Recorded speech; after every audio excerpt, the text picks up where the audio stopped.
Hello, hello, everyone, and welcome back. This is the second to the last session for Dare to Be Great 5. I put up both hands, that's 10. I meant 5. And this is going to be an excellent one. I talked about it earlier today, and I had given a portion of just kind of like some elements of storytelling, but this session I was looking forward to as well. And I wanted all of you to be here because those 911 girls, Erica and Yasmin, are going to be going through this, and their session is called Public Education is More Than Teaching Kids to Dial 911. There's going to be strategies and all types of other things. Take it away, ladies. Perfect. Thank you. Thanks, Alrighty, good Ricardo. afternoon, everybody. All right, Erica, I'm going to go ahead and have you go ahead and introduce yourself here.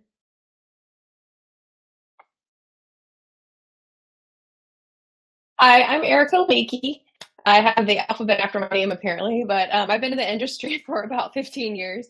But I actually started in Tennessee, and I lived in the Great Smoky Mountain area. I went to school in the Nashville area, Middle Tennessee State University, and I actually have my bachelor's in communications, public relations, and advertising.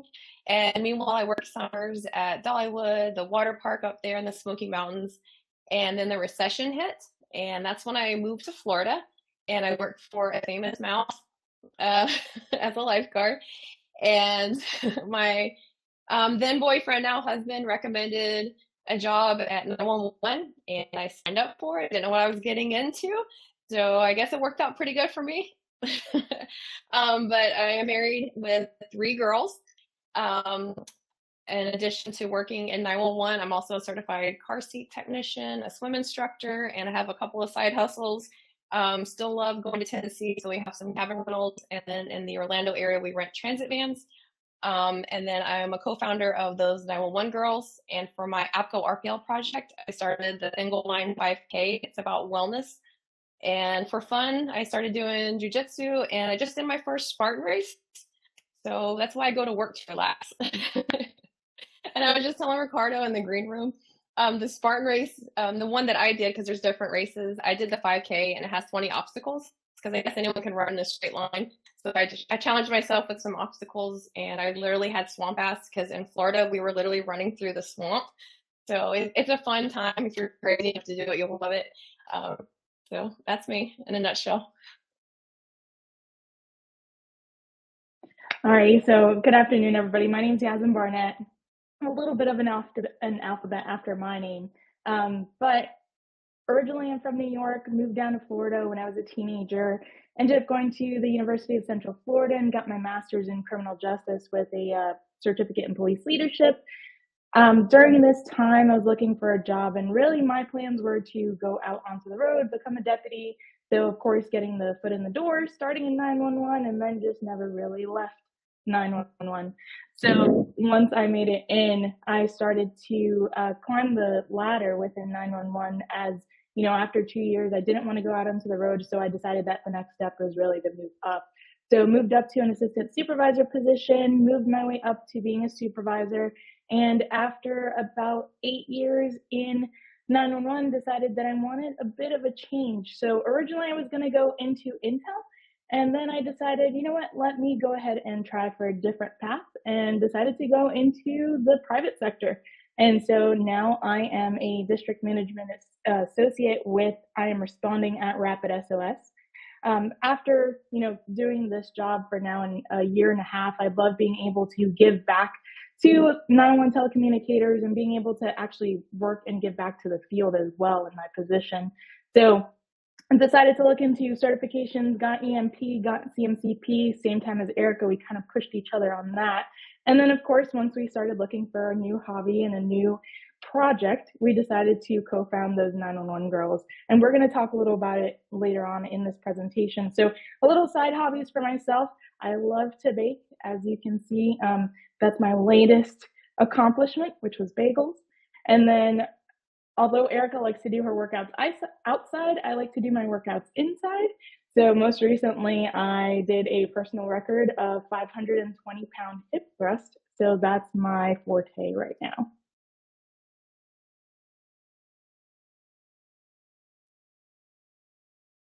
All right, so I love Seinfeld, and I love this quote. because I'll let you guys read it. I'm gonna sit here and read it for you. But a lot of us are afraid of public speaking, and I think that's important to realize when you do public education, you do have to talk to people. So that's something for me. I had to overcome that fear and just put myself out there because I do love teaching, and I just had to take in, a few seconds of being scared, and then I'm able to do amazing things by teaching people. I'm able to talk to almost any audience. So I really like pushing myself.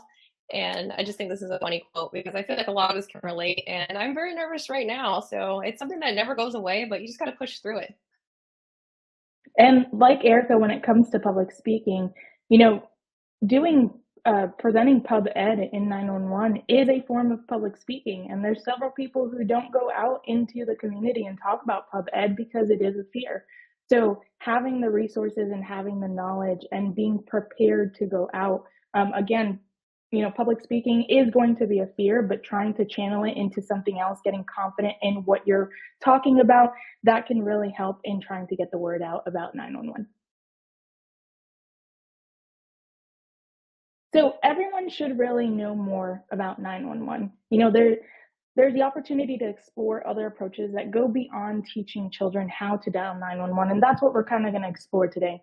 Now, we're not going to be able to explore everything. We're really just going to kind of scratch on the surface, but this is just a starting point for those who may be interested in working out. So knowing your audience, educating your telecommunicators, engage your community, giving them the importance of accurate location information, recruiting 911 public safety telecommunicators, reclassification and local efforts as we know that's currently going on, and then some additional resources that we may be able to find.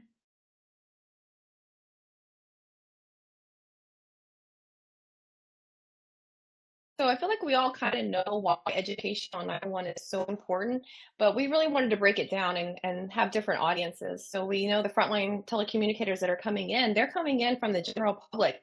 They really don't know a lot about it. So when we teach as if they know nothing. And most of the time, we're right. They don't know a lot about 911. So it's our job to build that solid foundation of why they're here and how 911 really works. And then we extend that by going out to the community so they understand when they call 911, what does that really mean and what's really happening? Because it's easy to watch a show and get an idea. And if they only have to call one time, they might not fully understand what's happening and why it's taking so long. So also when we're ready to start hiring people, we need them to understand what the job is that they're signing up for. We don't want to burn out our trainers because they thought it was something else. They thought it was a secretary job. So we definitely want to make sure we're presenting ourselves appropriately and they know what they're signing up for. And also the local government, like Yaz mentioned with the reclassification efforts, we have to educate a lot of people at the local level all the way to the national level. And I had to throw in Cell Phone Sally because I feel like she's very important to public education. I do use her when I talk to the elementary students. She's a great icon if you haven't heard of her. And there's other little fun characters out there, but that's just the one that I'm near and dear to. And we do have the Cell Phone Sally costume, but I don't wear it.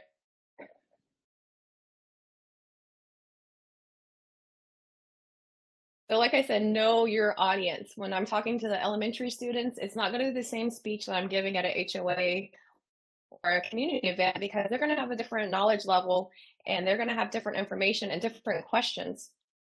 So whenever I bring the materials, I'm not going to bring the crayons with me to an HOA event. But I do try to make it fun, especially when I go to high schools. I try to get cell phone related material that says 911 on it, such as a charger, or earbuds. That way it's relevant and they actually want to take it with them and we can have those conversations. And then anytime you can give numbers like statistics or even videos of what we're doing, it's going to help sell your point to them. And that's why social media is so important. That's how we're getting our message out there. And so think about what we're putting out there when people start researching the job. They're going to go to your social media page. They're going to see what you're about and they're going to see if that recruiter was really telling them if this is what the job is going to be, because they're going to look back at your social media and go through each post to see how we're engaged in the community. And it's also a great way to show how we celebrate our staff. We're going to get more into that later. We have a lot of great examples. So with knowing your audience, going out into the community and, really talking about what 911 is. I feel like I've talked about this several times this week because I was just at Florida Nina. And so uncovering 911 for the public sometimes can be a little jarring. They're expecting the CSI effect where they're, they think we have all this technology and we can just find them immediately. And I mean, technology has really grown recently, which is another aspect that we need to talk about in 911. But being able to now share it with the community, that can really, push them to think a little more about what we're dealing with and what our telecommunicators are dealing with.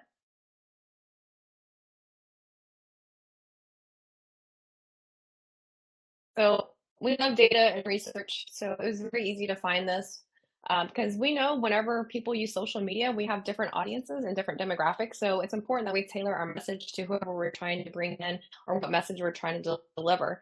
So you're not necessarily going to use the exact same message on each platform. So this is where know your audience really comes into play. And if you're not sure where to start, just look at the research that's out there. There's plenty. So you don't have to start from scratch.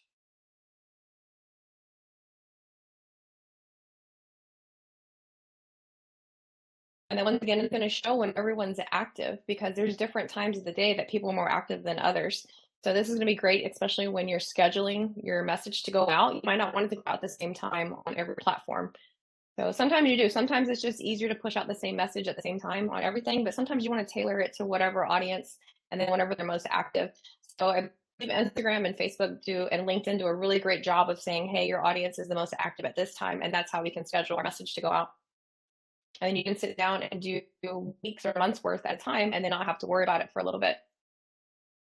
And even, with Erica and I running those 911 girls, these are different statistics and, data that we have to look at ourselves when we try to reach out to our audiences.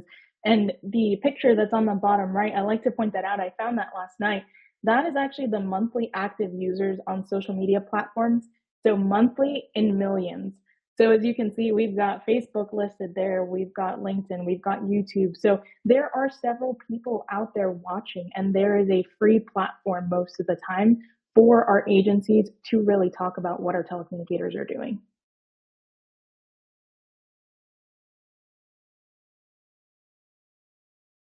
So we definitely wanted to highlight some agencies that we thought are doing a great job. If you don't know Cobb County 911, this is a great page to follow. They do such an amazing job of putting out them, and they're being real. They're putting out their statistics. They're putting out safety tips. They're showing who they are. So when it's time to fill a position there, they're very transparent with what you're signing up for. And I just love this because a lot of this is probably going to get shared, especially the safety tips. And again, just like James said in the comments, pulling back the curtain, so displaying those call statistics, displaying that to our community that sometimes if calls are, going off a little longer on being answered, it's not that there's nothing going on. It's that there is a grand population of these calls coming in, and then providing those safety tips, just like Erica said, those keep the community engaged, keep comments flowing through, and create an open conversation with the public.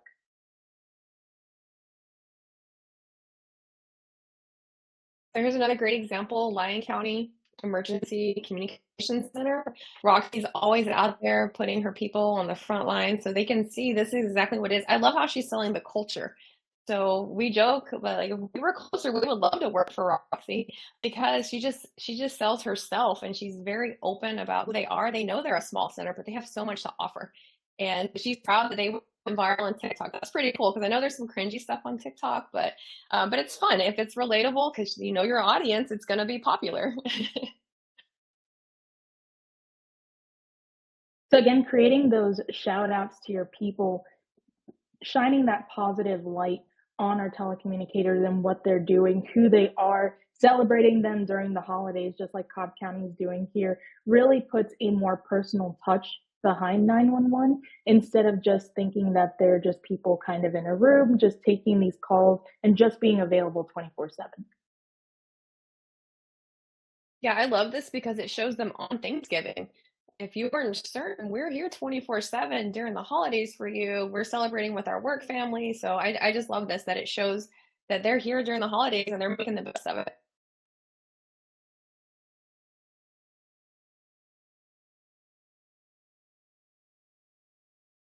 Aurora 911, Tina is doing amazing things with them. We've actually spoken to all these industry leaders and for best practices.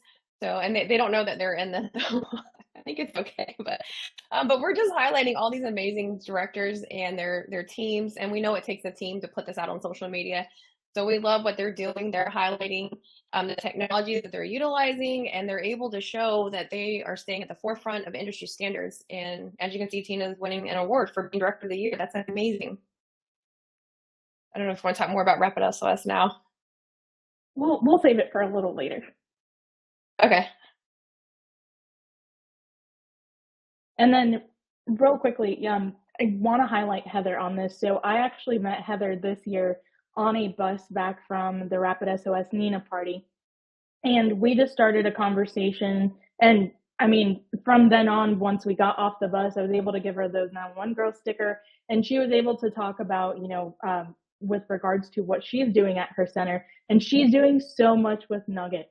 So that is something to really highlight the uniqueness of your centers. Don't forget to shine some light on your center's mascots. There's several agencies out there who would love to have a dog, a bearded dragon, a skunk in their center, something that is going to provide, an additional personal touch to that center. So what Heather's doing out there is really, really something special.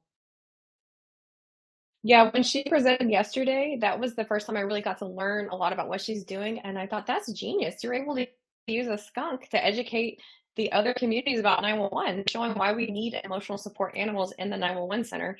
And the fact that he has his own book, that's amazing. I would love to be able to go to the schools with the skunk. I think that would get a lot of kids' attentions. But yeah, so think about it. She's able to capture another audience with this little animal, showing this is why we need this.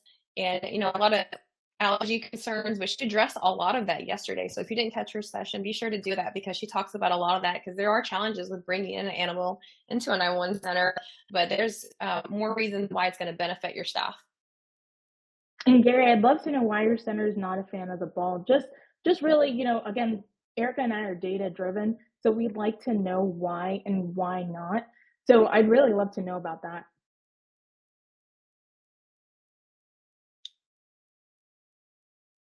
So as we move into now our next section with 911 public safety telecommunicators and how we should continue to educate them, when we bring in our new hires, a lot of the times it's just providing them the, foundational supports and then getting them out onto the floor. Usually it's an academy that's done in the back and then it's floor time.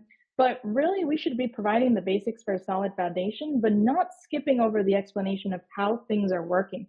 They really need to understand. Adult learners need the extra details so they can understand the why. And there are several people out there who would love to know how calls are being routed. Basically, all the information that you would get from an EMP certification. There's some people who love to know the workings behind all that. As we get into our frontline telecommunicators, we need to include them at public education events so they can really see the community that they're serving, inviting them to help teach students at schools at every grade level so they have exposure to everyone, because you're going to find that some telecommunicators are going to be great at teaching younger children, and some are going to connect a lot better with high schoolers, especially your younger telecommunicators who are 18, 19, have graduated high school, have started within public safety, and now they're able to relate back to their peers. And then providing continuing education like in-services, training opportunities, conferences, certification. There's so much information out there for 911 for our telecommunicators. And then moving up the chain, our CTOs and our supervisors, including our managers and their directors.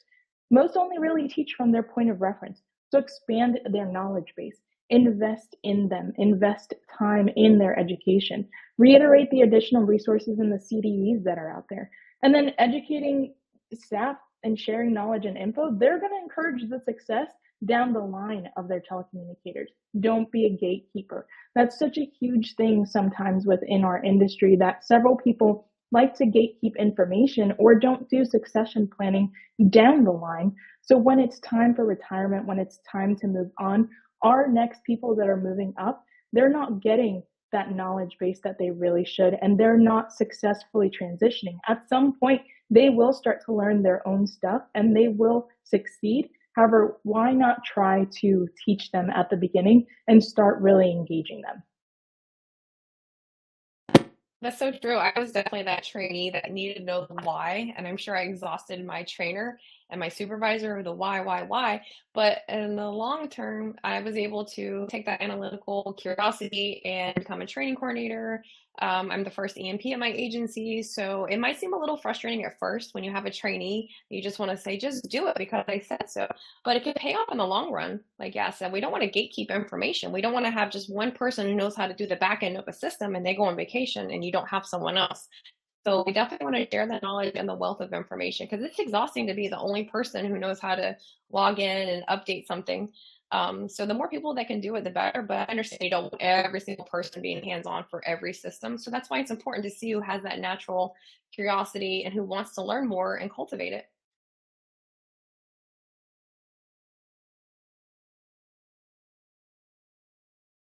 All right, so I had to throw a NINA standard in here because I wanted to make sure I got the right information out there. Luckily for this NINA standard about accurate information, it just talks about refer to local policy. So I think that's so important for agencies to understand is you have to develop a policy when anytime you encounter an issue with your network, with your equipment. How are we getting it fixed? Are we just turning around complaining to each other about it? Or are we actually reporting it? Are we opening the trouble tickets? Are we investigating to see what we can do to fix it? So this comes very important when it comes to the front line because they're the ones who are using the equipment day in and day out. So it's very important that you have a good local policy. So I'm sure different agencies report their discrepancies a little differently. This is a call problem report, a CPR form, and it's very generic, but it's great to fill out what information that is missing, what's incorrect, so we can submit it and try to troubleshoot it. And then you're going to be able to have a better idea of what's happening instead of saying, hey, all last shift, every single call was dropping on transfer. But when we start digging into it, we're able to see, okay, it was only one phone line, one particular line, it was one carrier, one whatever, and we're able to start troubleshooting based on this specific information from these reports. So it can be a little overwhelming for frontline whenever it's a high call volume time, there's something going on and they're not able to get to it. But if you show them, hey, we can fix this problem if we just know what the problem is and we need a little bit more information, we need to know what time it came in, all the way down to the seconds, because that's going to help the back end when we're troubleshooting. And then also if you have a monthly checklist, if you go to the positions that aren't being utilized on a day-to-day basis and testing all of the equipment, so that way when a new person sits down, and when I say new, like maybe the new shift coming on and they're using equipment that hasn't been used in a while, and now they're realizing something hasn't been updated, if we can be proactive and get ahead of that in the beginning of the month, anytime we have a checklist like this, it's really going to help with the frustrations. So I think it's very important that Frontline understands why we're filling out these reports, so that way when we start to investigate it, we can get a solution to them quicker.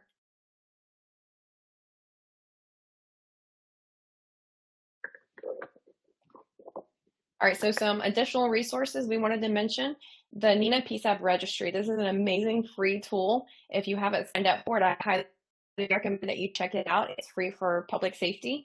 So you're going to be able to create a, I'm sorry, you have to reach out to them and they give your credentials and you're able to log in essentially to a map and you type in any address in the US and it's going to tell you what jurisdiction it belongs to. So in our area in Florida, we have a lot of tourists who come in and they might not have a good understanding of how 911 works. So they know grandma back home in New York is having a heart attack. They're going to call 911 because they're thinking I have a New York area code. It's going to route to New York. We know that's not how that works. So they give us grandma's address in the Bronx and we can type it into this map and it will tell us exactly what jurisdiction it belongs to. And then we can provide them the non-emergency number or we can try to transfer it to them ourselves, just depending on whatever your local policy is. So this is an amazing tool. And as soon as we have new hires come in, we go ahead and get it set up so that way they have this additional tool in their toolbox. So they might not use it every day, but there's more times than not that they do use it.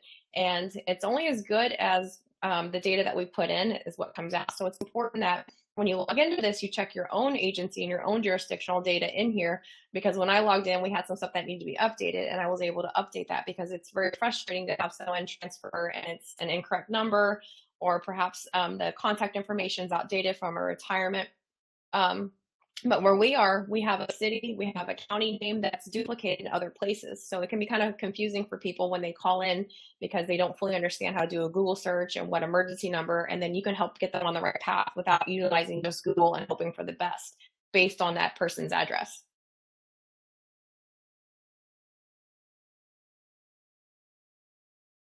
All right, so some more resources or maybe some more training ideas for your staff is Northern 911. So this isn't Santa's 911 center. So I think sometimes when people get a call from Northern 911, they get really confused. Why is Canada calling us with this information? And they don't even have that much information. But when you understand how the 911 system works, this is pretty much the end of the line for a 911 call. It doesn't have anywhere else to go.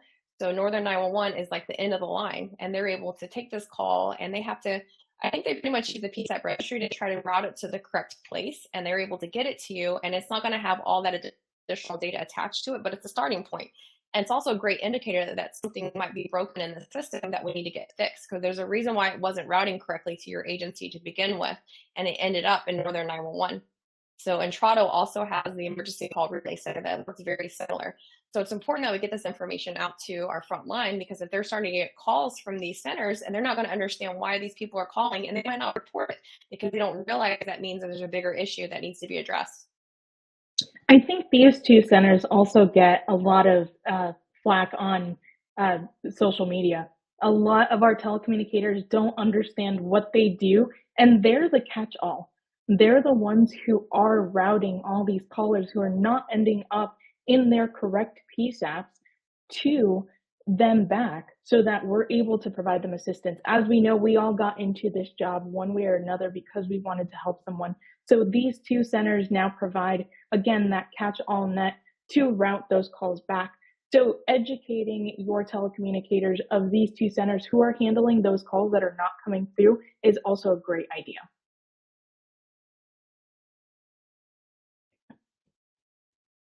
So I love Apple products, and I also love that Apple supports public safety. They have a lot of great training materials. So this particular image is the satellite demo on your phone. If you have the iPhone 14 or higher, it's going to have the satellite option on there. Pretty much what that means is when your cellular device, or your iPhone rather, does not have a cellular connection or Wi-Fi, you can still connect to a satellite to contact emergency services. So it's not going to be 911 like we know it. It is a little different. So this is a great resource to get out to your people, because if they get a call from the Apple call center, I'm sorry, I don't know their official name, but it's going to come from Apple, and they're going to relay the information to you because they're able to communicate via satellite, via text message to the person that's initiating this call. So if you know someone who has the iPhone 14 or 15, they can do a demo mode, because you obviously don't want them tying up valuable resources by turning off their Wi-Fi and cellular connection, but there is a demo mode in there.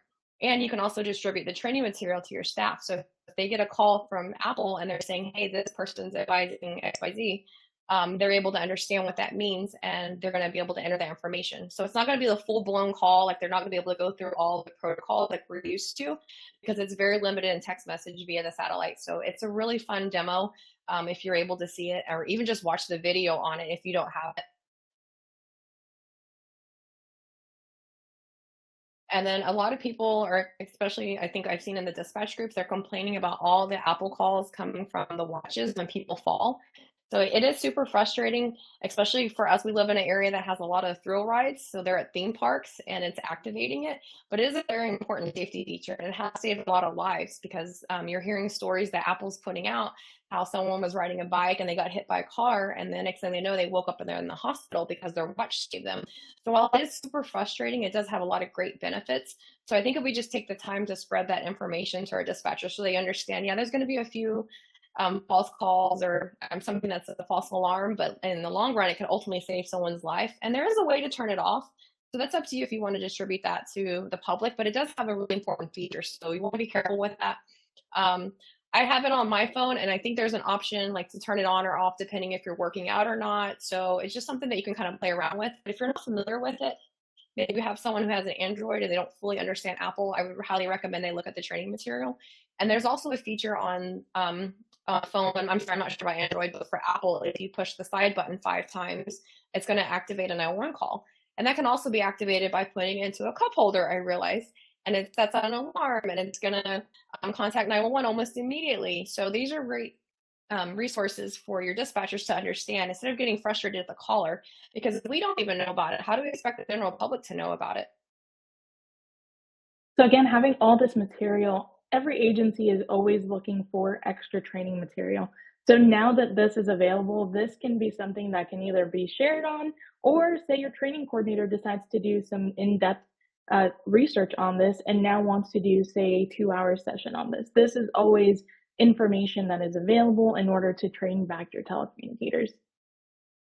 And as we talk about training, now we really go into certifications. There's so many more certifications out there than people really know. NINA has certifications, AFCO has certifications. As we move up the chain, there are other certifications that will help us as well. FEMA certifications, and even for those who are not on the floor anymore, but are project managers or leading projects, now we've got the project manager certification out there that they qualify for. I think when you're in the center, you don't really realize what else is out and about in the world around you. Sometimes we're really caught up in going in, doing our job, and then leaving. And those 2 or 3 days that we have off, we're just kind of de-stressing and just kind of trying to pull away from it. But now we have all these other certifications that are going to give us knowledge that are going to help us in our job duties. They're going to provide this extra knowledge. Say, if we need to look into NINA standards, now those telecommunicators who are looking at NINA standards have a better understanding and will bring back that knowledge and hopefully help their centers grow and get more standardized.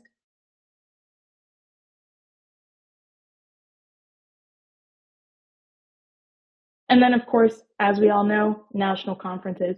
We're right in the middle of one for ourselves right now. So there's several conferences out there available for us, free training just like this one that's available to us. And even with the conferences that are out there, sure, it does cost money, and hopefully your center does reimburse their telecommunicators or the managers and directors who want to go out to these. But there are several scholarships out there that can be used to go to these conferences. So be sure to do that research, find that scholarship and that free money that's out there, because there's a ton of it out there that can be used. So this is actually how we got into public speaking. Was the first time I went to a conference, I had an amazing time learning. And the way my organization viewed conferences was it's pretty much a once in a lifetime opportunity. You get to go out, go training, and then it's going to be someone else's turn next time. And I wasn't okay with that. I said, no, I want to go back. And I realized the route of becoming a conference speaker would be a way to get there. So that's how I decided to step out of my comfort zone, submit to be a conference speaker, and the rest is history. So I really enjoy challenging myself and teaching at a different level. It's so different than teaching in service because these people actually want to hear you talk, and they come into the room to hear you talk. So it's just a different energy. It's a different vibe. If you've never done it, I highly encourage you to push yourself out of your comfort zone. It can be scary at first, but so is everything. That's how growth starts. And Erica was definitely, my inspiration with conference speaking. She was the first one that I saw when we were in Las Vegas at a Navigator conference. And so being able to see her just go ahead and step up in front of a class kind of definitely allowed me to get some courage to decide that I have some stuff that I want to talk about too, and research that I'd love to be able to do and present to everybody. Our latest one, most recently was on recruiting, training, and retention. So that's a lot of how our stuff started. And that being said, that actually leads us into our next one, which is recruiting. So before I left my center, I was involved in doing some recruiting. And there are several key strategies that agencies can use to attract the right candidates, including developing partnerships with local schools and universities to promote the profession to students. There are several centers who have benefited from this alone, and several schools who have started different programs that now lead certified telecommunicators out into the centers, staffing them. We can participate in career fairs, hosting information sessions, and of course, offering internships and co-op programs, just like I said. So with social media for public education and recruiting, that is a huge thing. You can use social media for that recruiting. As we talked about before, creating promotional videos that showcase the work of 911 operators, or inviting your local news channels to show the public what 911 telecommunicators do, or what your needs for your employees are. So then researching other agencies in the area and staying competitive is huge. So previously at my last center, when it came time to research the competitive pay, they knew that they needed to increase it because the Hobby Lobby that was down the road was paying $18 more. You were off on Sundays and you had a lighter workload. you didn't have to deal with all the stressors that came of being a telecommunicator. So encouraging that competitive pay, because you're not just competing with Hobby Lobby, you're competing with all the other agencies in your area as well who are short staffed more than likely. And then it's important to recruit civilians with a different approach. Having a technology focused career can really steer someone to really look at being a telecommunicator. Tuition reimbursement. There are several people out there. I started when I was 19, and having that tuition reimbursement, because I wasn't making $18 an hour, or what some centers are doing, making $22, $23, $24 an hour. I was making 13 when I first started. So that was very hard on me to turn around and now pay for my master's degree. So that tuition reimbursement allows, and really caught my eye because that's what I was geared towards. Health insurance and benefits. I think this is something that a lot of people, younger people, are not really looking at, and this is huge. Health insurance, sometimes, especially if you have a center who's either paying 100% or 50%, that is huge in our industry right now, and having those additional benefits. Computer loan programs, having the ability to have a new Mac and being able to slowly pay that off within your paycheck. That is a huge thing for people who are technology driven. Gym on site, having that ability to use the gym before and after work, especially in a career that is stress induced. And then, of course, our cell phone discounts, where we can provide at least a little bit of a monetary give back to that employee so that they can go ahead and use their cell phone.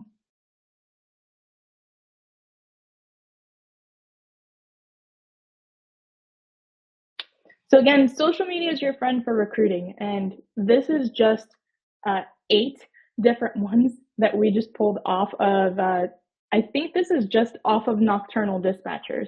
So this is just one site, and this is not the only site. As we all know, we're probably part of several telecommunicator pages out there, but this is just different ones that we've seen that can go from being just simple to being extravagant. And I want to highlight the last one, which is Washington State 911 Jobs. They actually had a virtual Q&A session where the community was able to come in, ask questions during a certain time frame with regards to 911, and they had people that were able to answer those live. And that is a tactic that is kind of different than what we usually see. It looks like a lot of these were created with Canva. There's free websites out there, free templates. So even if you're not that artistic, just start with a template.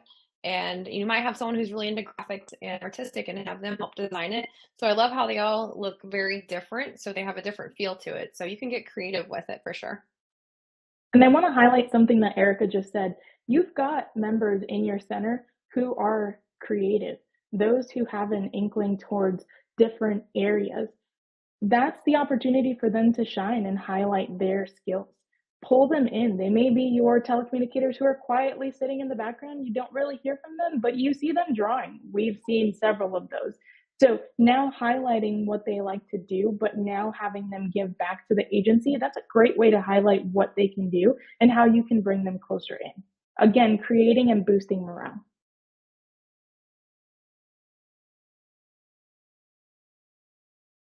All right, so I do a lot of education in the local community with my job. Community Appreciation Days is huge for our agency, so it's a huge event. We open up the 911 center for tours. We try to have recruiters on site.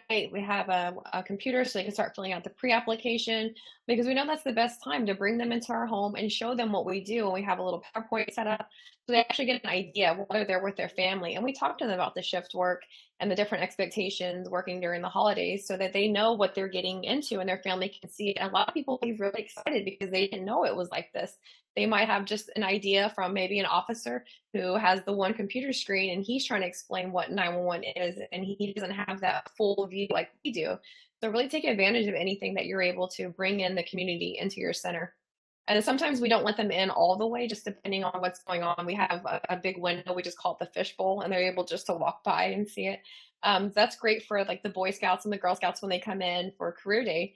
Anytime we can host an event at our agency and we can teach them at their level, depending on who's coming in, and they can bring it back to their community, because almost everyone knows someone who needs a job. So it might not be the people you're talking to, but they might know of a cousin or a friend or so on who needs a job, and this is the type of job that they would excel at. And then, like Yaz mentioned, we definitely have to have those recruiters who aren't only trying to get the law enforcement applicants. We don't want to lure someone in with that false hope, hey, just be a dispatcher for a few months and then you can jump over to be a law enforcement. That's not going to be the ideal candidate for 911 necessarily. I'm not saying it's impossible. It does happen. We have a lot of successful people that have made the jump to both, but it's not for everyone. We want to make sure we have people out there recruiting. And who's the best recruiters? The people who work in 911. So if we get involved in these events, we're able to explain what we do at a different level. And then I love this, just getting the community involved. There's a lot of local news teams in our community that like to come in and cover local events. So they can come out and get material, they can highlight your people. And there's a lot of, I think a lot of still smaller, maybe not actual papers, but on social media. I don't know if there's a lot of printed papers anymore. Honestly, I don't get them. But I do follow them on social media because that's how I learn about a lot of social events. And then I definitely had to highlight this award that Aurora 911 is doing. It's their Phoenix Award. It's such an amazing program. So pretty much they have a recognition banquet whenever someone has a cardiac event and the patient makes a full recovery, then they're invited to this event and they're provided an award. The patient, the family is able to meet the 911 dispatcher, the fire rescue team, whatever public safety entity was there to help in their success. And I'm getting goosebumps thinking about it. But I mean, that's such a great way to show the community how important this job is. And you're showing your 911 team, you guys do make a difference. You literally saved this person's life and they make that connection. So kudos to Aurora 911 for having the Phoenix Award. Along with engaging the community, we need to also discuss technology with the community, making sure that they're aware of what technology is available out there that's going to help us.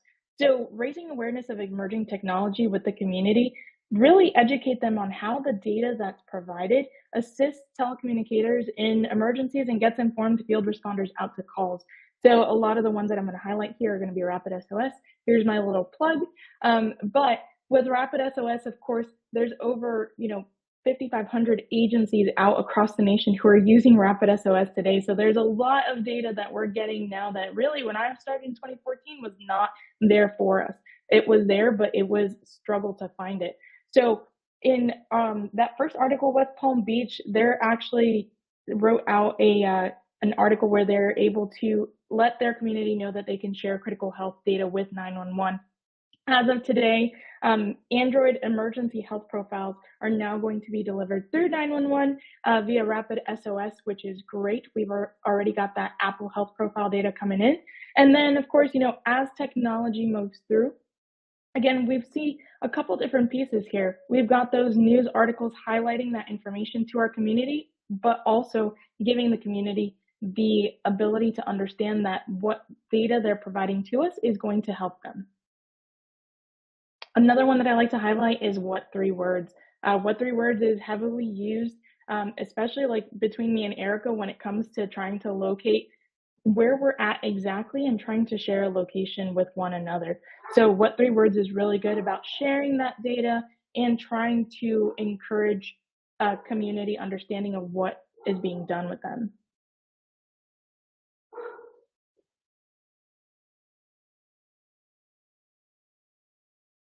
So Franklin County, Kansas, in this case, they actually took that What Three Words information and actually shared it on their Facebook page, and were actually able to advise their community of how What Three Words could assist them, and using the free What Three Words app to tell emergency services where you are. So we've got 2 pages here. Off to the right, we see that when winter hits, they're now able to share that possible location of What Three Words.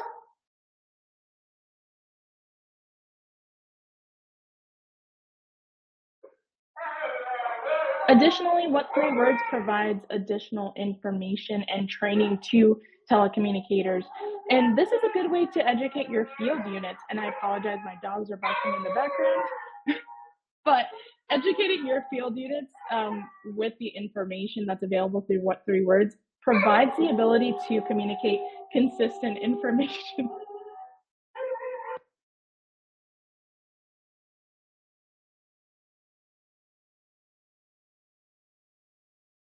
Oh, you're lucky you didn't see my 5-year-old come in here without a shirt on, so that was at least that was off screen.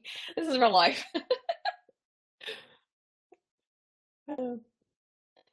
Yeah, What Three Words does a great job of creating public safety material. So if you're trying to think of something to put out on social media, just go to What Three Words, and they already have it created for you. So you're able to share it, and I just love everything about it. And it's funny because it's actually taken off in the UK, and the reason why that's important is because in Florida we have a lot of British tourists that come over. So now we're trying to educate our dispatchers. Hey, if someone calls 911 and they just start blurting out 3 random words, they might actually be giving you an address, because I believe my understanding when I spoke to What Three Words rep is when they call 999 over there, they're actually giving their What Three Words address as their primary address, because that's how much they utilize it.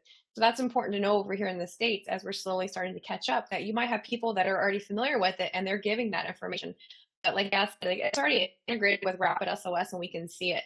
So that's great, because it's not something that we're trying to go to a separate app and figure out during that 911 call.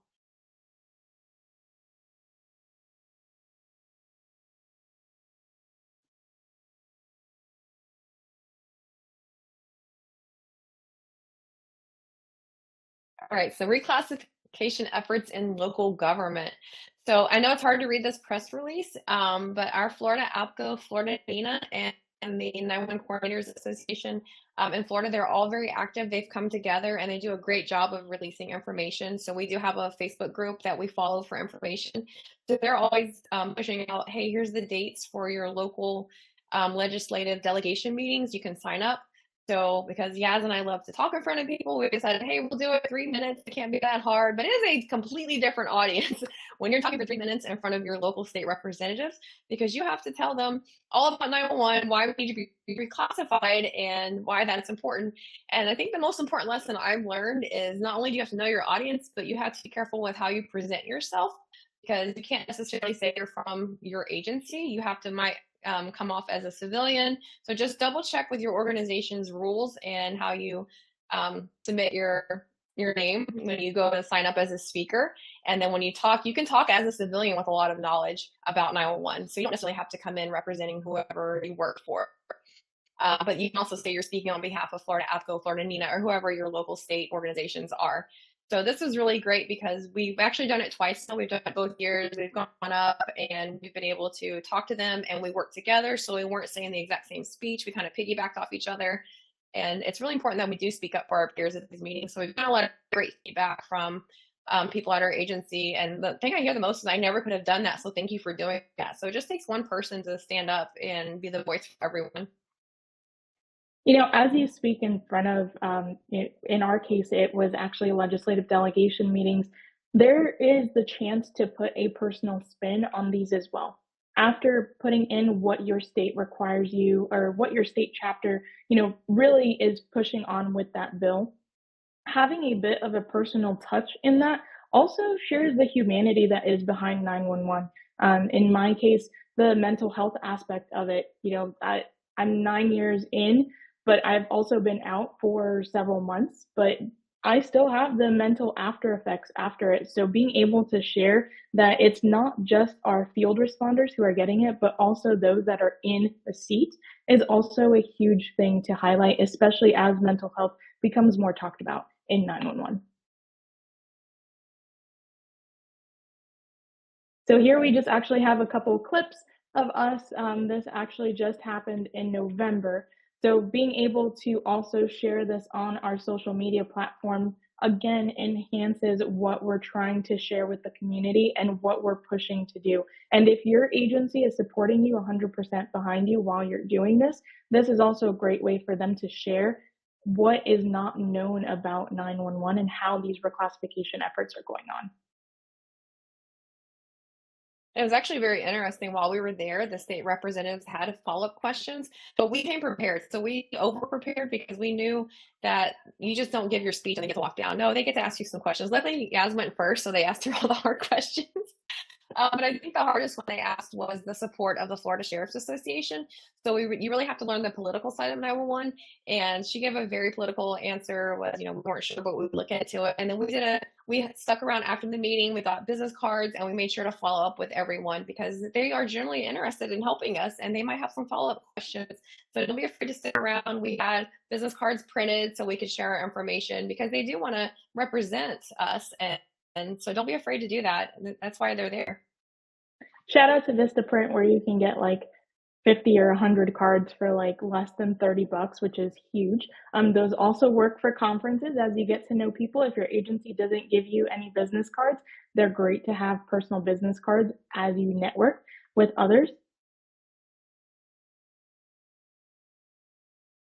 All right, so I definitely want to talk about businesses because as I studied for my EMP, I learned a lot about Carey's Law and the Ray Bombs Act for the MLTS compliance. So this is very important because I think it's something that as a frontline dispatcher, we deal with every day, but we don't truly understand. It's just easy to complain, well, that address came up wrong.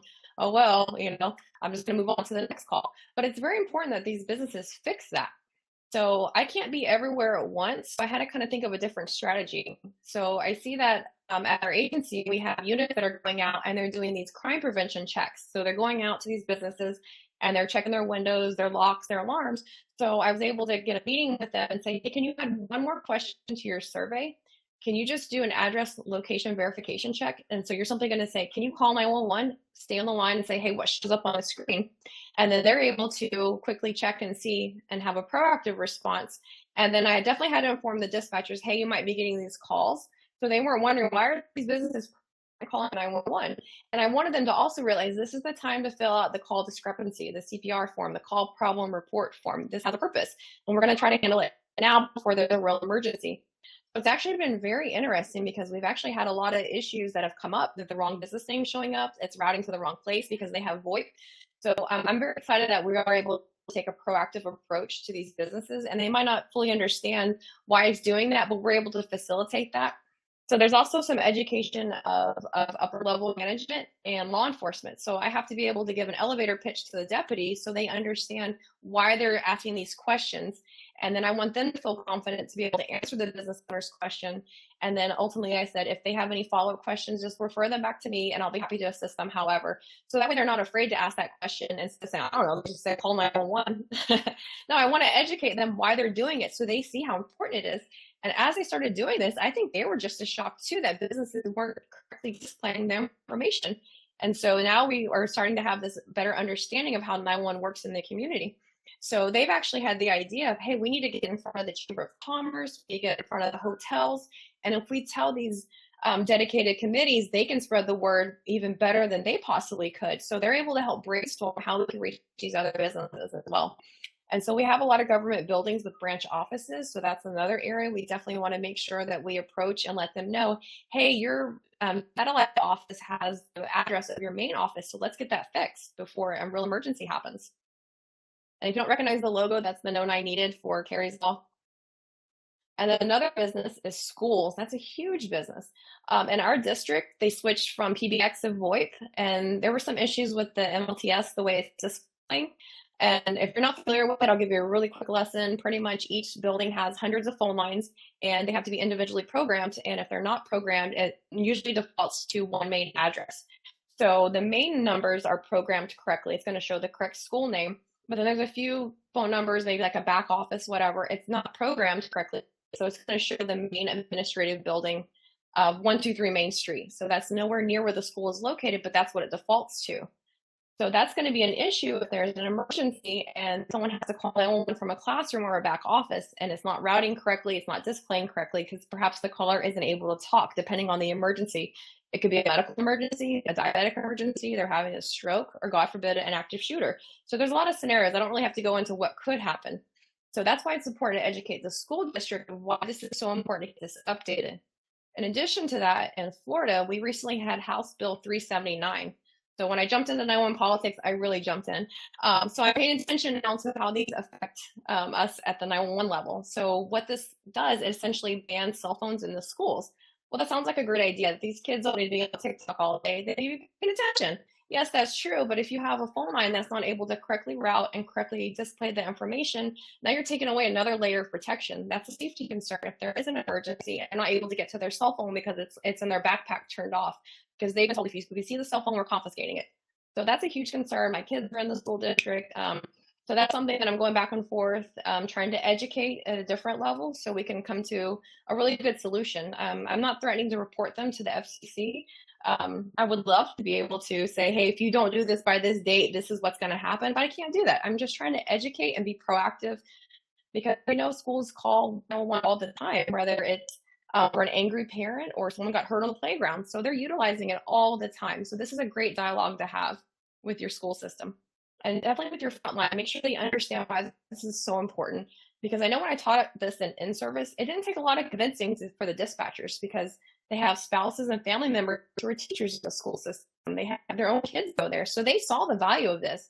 And your frontline will quickly understand how important those call problem report forms are, because they are literally being affected by it because their family is there. Sorry, I'm very passionate about it, so I could go on all day. Erica talks and learns about these new things that are coming out, we always try and do a quick overview chat. And so with regards to this, I've got two sister-in-laws who are in a local school. So I've even told them, now that there is this cell phone ban, I need you to make a 911 call and ask the telecommunicator what information is coming up, if it's your correct school and where it's showing up in the building. Because if they don't have that correct information, they're not getting to you. And so we need to ensure that something happens or something gets done about it before something happens. And then just to kind of, as we wrap up here, it doesn't end here. People are resources too. So networking is really important at every event that you go to. Get to know those that are in the industry, including vendors. Not every vendor wants to give you a sales pitch. I promise I don't. I love to talk. But every vendor is educated and usually has come from a background in public safety. They've been doing this for quite a long time. They've met several people. So even if they may not be a resource, they may be able to steer you towards someone who can be a resource. And then also find sites that will have resources in one place. And here is our shameless plug about those 911 girls.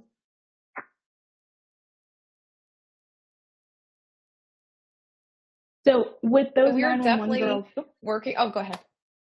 Oh no, you're fine. Go ahead. I was going to talk about how we're expanding our resources and we need everyone's help. So the reason why we started those 911 girls is we have, of course, all these different resources that are available, but it's really hard sometimes to find them all in one place. Usually it takes a telecommunicator to Google and just look up exactly what they're looking for. So we kind of decided that, in our time while researching for our sessions, instead of us having to Google something, how about we just take all these different resources and put them all in one place? And that's really where those 911 girls and those 911 resources came up, is where we've tried and broken down several different things within the industry into specific categories so that it is one place where everybody can find these different resources available to them.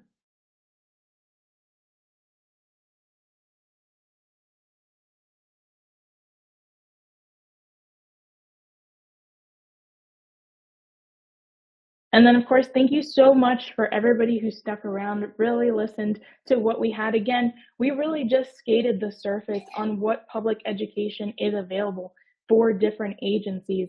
And if you'd like to connect with us, want to, just connect with us on LinkedIn or social media, again, we've got those 911 girls, but if you want to do it on a more personal level, feel free to scan our QR codes. They lead to all of our information, our LinkedIn, our Facebook. We'd be happy to chat.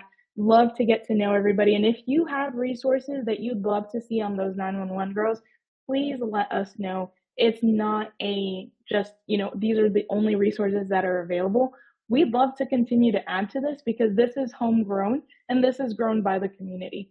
So if there are any resources that need to be added in, please let us know so that we can add those onto the site, because these are supplied by everybody that are around us. Thank you so much, and just be patient because website updated every day. So when you reach out to us, it might not be immediate, but we are working on expanding it and growing it even more.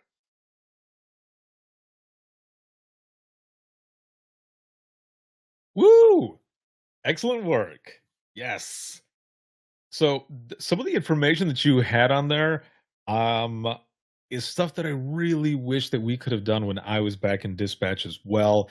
The probably the one that I loved the most was reaching out to the community, but showing them how to use some of that technology because people don't know as you were saying, and to be able to reach out and show them and do more that way, they feel more comfortable. They're probably scared, right? Or they don't know and they feel embarrassed to ask or whatever. But to be able to reach out, show them, and really get in there, I mean, that builds even more trust between the community and the agency, and so much more. And then you'll get people using more of that technology that's out there for them. Just bravo. That was excellent. Excellent resources. So what Thank I you so much, want to Ricardo, for do. having this platform. Oh, thank you. No, and thank you for what the both of you are doing. I've been in sessions, in person sessions where you both have been talking, and it's to hear the both of you say, and you, Erica, how you were saying in the beginning too, how you were kind of nervous, and you still get nervous and everything. That is a good thing because that just means how much you care about this. You could go into it and just be like, whatever. But the both of you care and you can see it, you can hear it, and the amount of resources and everything that you're putting into what you both are doing, damn it, that's what we need. And that's why you two are so amazing at what you do and what you're doing. I'm going to make sure to add the link to your website and everything to the community as well, so that the folks that are there can have those links to be able to connect to you. And please take this information, everyone who's watching and listening, get a hold of them, hook them up with some resources, and help them build even more what it is that they're doing. Thank you both so much. And we'll just add that this is actually going to Yeah. go on the website. So we'll make sure that this presentation is downloadable on the website for anybody who wants to take this back to their center. There you go. Even better. Very nice. Excellent. It doesn't look like there's any actual questions in the QA part, but I mean, the both of you explained it so well, and the amount of engagement and everything back and forth in the chat, it was all good. So well done once again.